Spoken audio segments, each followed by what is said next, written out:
అండి కుమారి పెసల వంటకాల ఛానల్కి స్వాగతం. అందరూ బాగున్నారా? అందరం బాగోవాలని ఆ హనుమంతుడిని ప్రార్థిస్తున్నాను.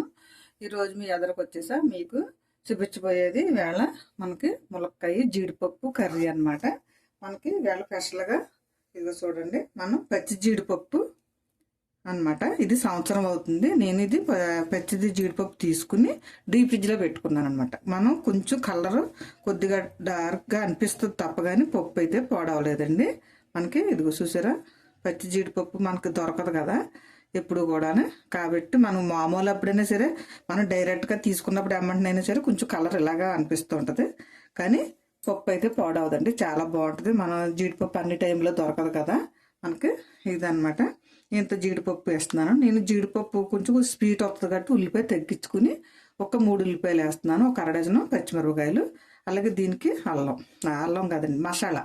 మనం మాంసం కూరలోకి ఏమేమి వేసుకుంటామో అన్నీ కూడా ఒక 3 స్పూన్లు అల్లం మసాలా పేస్ట్ వేస్తున్నాను అనమాట. అలాగే ములక్కాయలండి, నేను ఒక 3 ములక్కాయలు తీసుకున్నాను. అలాగే టమాటాలు ఒక అరడజను టమాటాలు. మనం కొంచెం టమాటాలు పేస్ట్ కొంచెం ఎక్కువ వేసుకోవాలన్నమాట, ఎందుకంటే ఓటర్ రావాలి కాబట్టి. టమాటా పేస్ట్ లాగన్నా వేసుకోవచ్చు, లేదంటే ముక్కల కింద అన్నా వేసుకోవచ్చు, మీ ఇష్టం.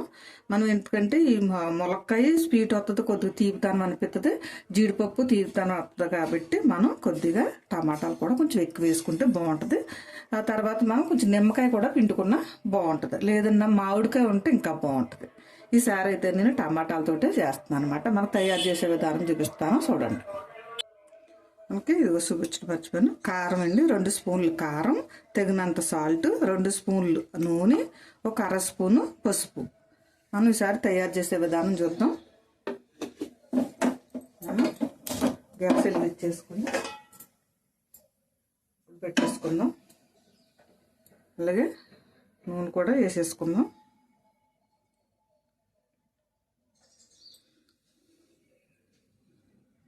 నూనె కొద్దిగా కాగనిద్దాం.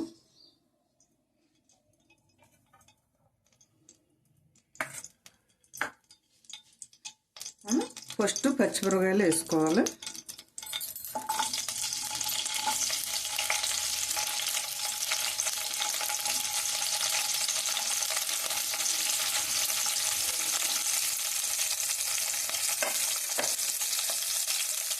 మనం పచ్చిమిరపకాయలు ఎప్పుడు వేసుకున్నా సరే మూత కంపల్సరీగా దగ్గర ఉండాలి, లేదంటే మూత దగ్గర ఉండాలి. పచ్చిమిరపకాయ గింజలు పేలిపోయి మొఖం మీద పడిపోతాయి అన్నమాట.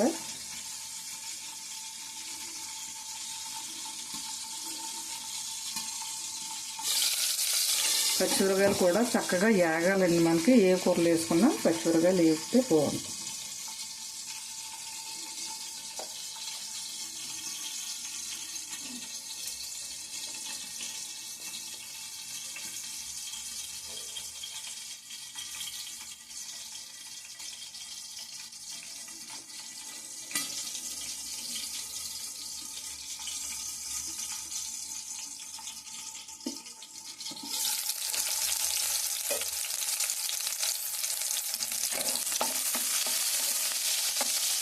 మనకి కొద్దిగా వేగినాయి కదా, మరి ఉల్లిపాయ కూడా వేసాను.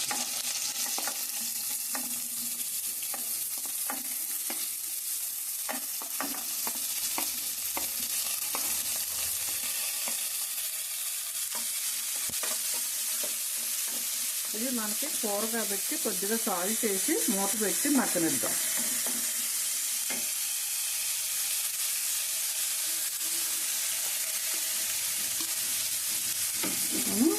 సాల్ట్ కూడా మనం ఉల్లిపాయకి తగ్గట్టే వేయాలండి, లేదంటే ఉల్లిపాయ ముక్కలకి ఎక్కువ మనం సాల్ట్ వేసేస్తే ఎక్కువ ఉల్లిపాయ ముక్కలు పచ్చిమైపోయి లాగేస్తాయి అన్నమాట. ఉల్లిపాయ ముక్కలు ఉప్పు అంతా లాగేస్తే మనకి మళ్ళీ కూరలో దిగు కొన్ని ముక్కలు పట్టేస్తాయి అన్నమాట.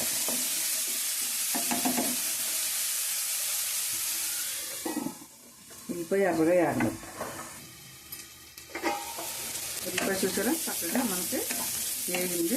ఈసారి మనం దీంట్లో మసాలా వేద్దాం.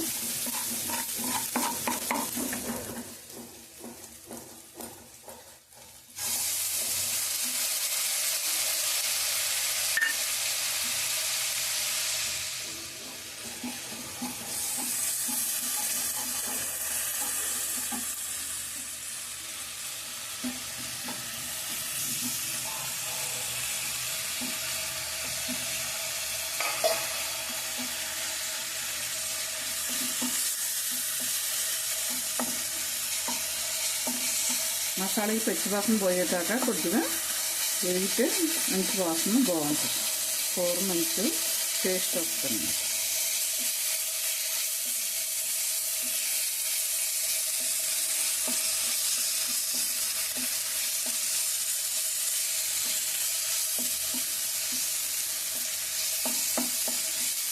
అంటే వేగి చూసారా, ఈసారి మొత్తం కలిపి ఒక నిమిషం మళ్ళీ వేస్తాం.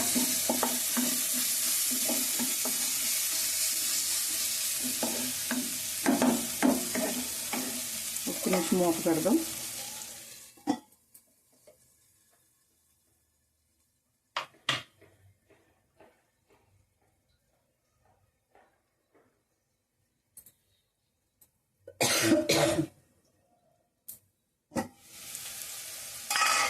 టమాటాలు కూడా వేసేద్దాం.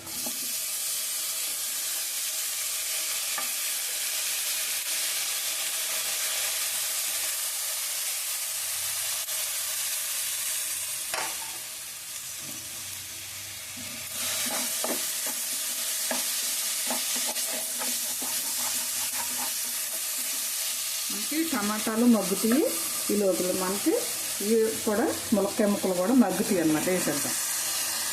కొద్దిగా ఉడుకుతుంది కూడా మనకి కలిసి వస్తుంది అన్నమాట. నూనెలో మగ్గడం వల్ల, నూనెలో మగ్గడం వల్ల కూడా మనకి టేస్ట్ కూడా బాగుంటుంది.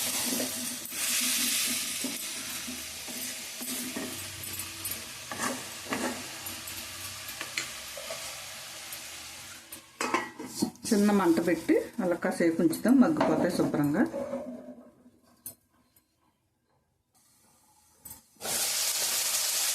చక్కగా మనకి మగ్గిపోయింది.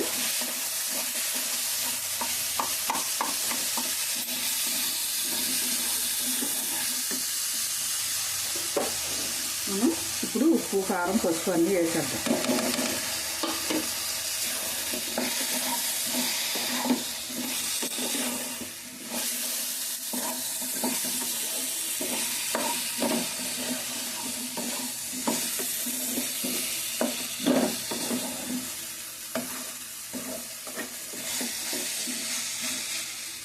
స్లోగా పెట్టి ఒక 2 నిమిషాలు అలాగా మూత పెట్టి ఉంచుతాం. కారం మనకి ఏగితే మంచి టేస్ట్ వస్తుంది అనమాట. కడుపులో గట్ట మండకుండా కూడా ఉంటుంది అనమాట. మనకి కారం వేగిపోయింది. ఇందాక మసాలా వేసిన గిన్నెలో కొద్దిగా వాటర్ పోసి ఇందులో వేసేద్దాం. అలాగే మనకి జీడిపప్పు ఉంది కదా, ఇది కూడా వేసేస్తాం. మనకి సంవత్సరానికి ఒకసారి దొరికింది కాబట్టి దొరికినప్పుడు మనం ఒకవేళ మీకు అవకాశం ఉంటే మనం డ్రీ ఫ్రిడ్జ్లో కూడా పెట్టుకుని ఉంచుకోవచ్చు. ఐస్ పెట్టేసింది కాబట్టి అసలు పప్పు పోడవలేదన్నమాట. మనకి పచ్చిపప్పు అంటే చాలా ఇష్టం అండి మాకు అందరికైనా. అందువల్ల దొరికినప్పుడు మా చేలో ఉన్నప్పుడే మేము తెచ్చుకుని ఇలా చేసేసుకుని పప్పు ఉంచుకుంటాం అన్నమాట. అప్పుడప్పుడు కావాల్సినప్పుడల్లా తీసుకుని కూరలు వండుకుంటాం. మనకు అంతగా ఈ పచ్చిపప్పు లేకపోయినా మనకి కొట్టు దగ్గర ఎండిన పప్పు కూడా నానబెట్టుకుని వండుకోవచ్చు. కానీ దీని టేస్ట్ బాగుంటుంది అన్నమాట. ఇందులో మనం కోడిగుడ్లు కూడా వేసుకోవచ్చు, బాగుంటుంది. ఇవాళ వారం కాబట్టి నేను వేయలేదండి.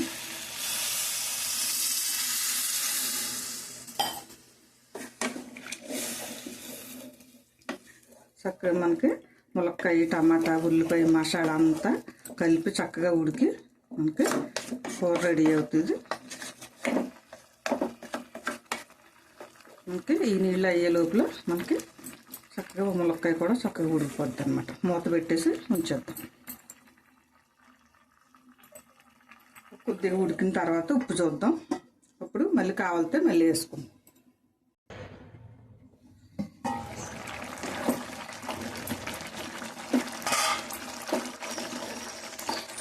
మనకి చూసారా సగం ఉడికింది. ఈసారి మనం కొద్దిగా ఉప్పు చూసుకుని ఉప్పు సరిపోయింది లేదో చూసి ఇప్పుడు వేద్దాం. ఎందుకంటే మనకు ఉల్లిపాయ ముక్కల్లోది ఇప్పుడు మనం వేసింది కరెక్ట్గా కొద్దిగా ఉడికితేనే అంతటికి తెలుస్తుంది అన్నమాట. మనకి మళ్ళీ కొద్దిగా ఉప్పు అయితే పడుతుంది అన్నమాట.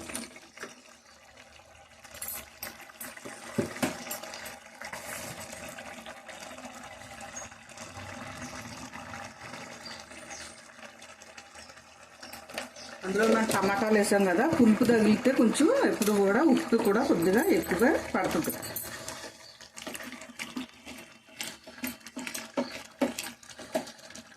మనం మళ్ళీ కొద్దిసేపు ఉడకనిద్దాం.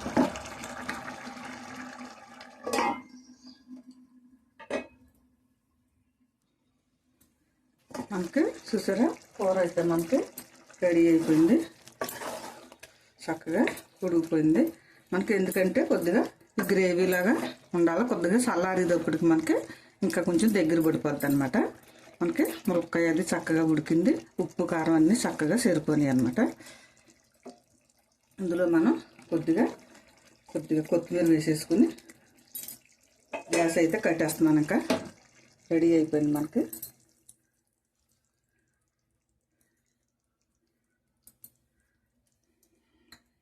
ఇదిగో చూసారా చక్కగా ములక్కాయ పచ్చి జీడిపప్పు కూర అనమాట.